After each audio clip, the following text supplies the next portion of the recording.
The Ukraine war took a new turn today after Russian President Vladimir Putin amended the country's nuclear doctrine to lower the threshold for a nuclear strike. And this comes after Ukraine struck Russia with U.S.-made long-range missiles inside the country for the first time, following President Biden's permission to do so. So joining us now is former U.S. Defense Secretary and many other positions across a number of administrations, Leon Panetta. Mr. Secretary, it's great to have you on. Thanks for joining me.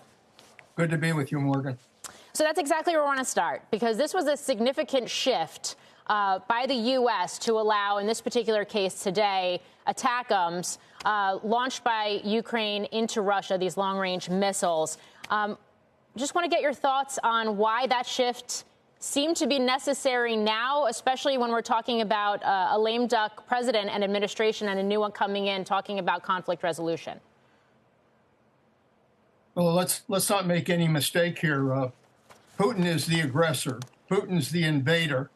And Putin has continued to be aggressive in Ukraine, launching a huge missile attack against Ukraine. And now with almost 10 to 11,000 North Koreans that are going to be deployed into battle as well. So it's very clear you can't just stand back and allow Putin to continue his kind of aggression without a response. And I think that's why the decision was made to give Ukraine the ability to strike those bases from which Russia is launching attacks on Ukraine. It's the right thing to do in order to give Ukraine the ability to defend itself against this attack. Russia also amended its nuclear posture. It had conveyed that it was planning to do so a number of months back. I guess all of this, to put a sharp point on it, how is it not escalatory?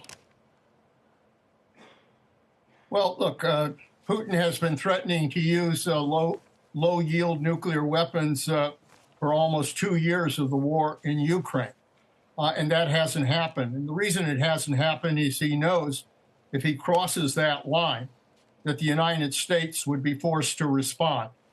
And the last thing I think the United States needs and Russia needs is a nuclear war. So I don't expect that they are going to take that step.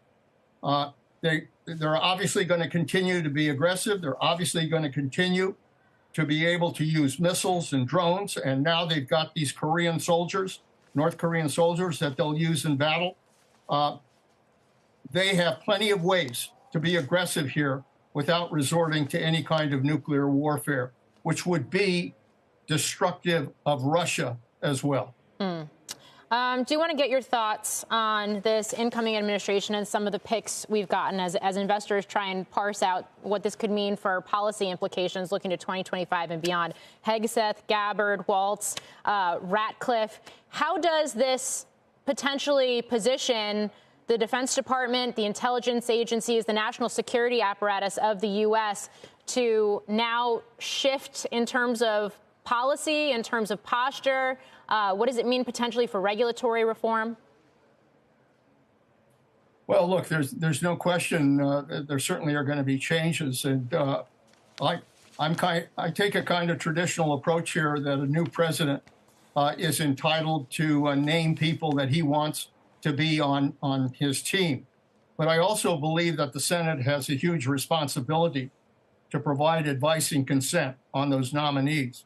So I think the Senate ought to be very aggressive at looking at each of these candidates to make sure that they have the experience and the qualifications and the ability to be able to serve in those very important decisions.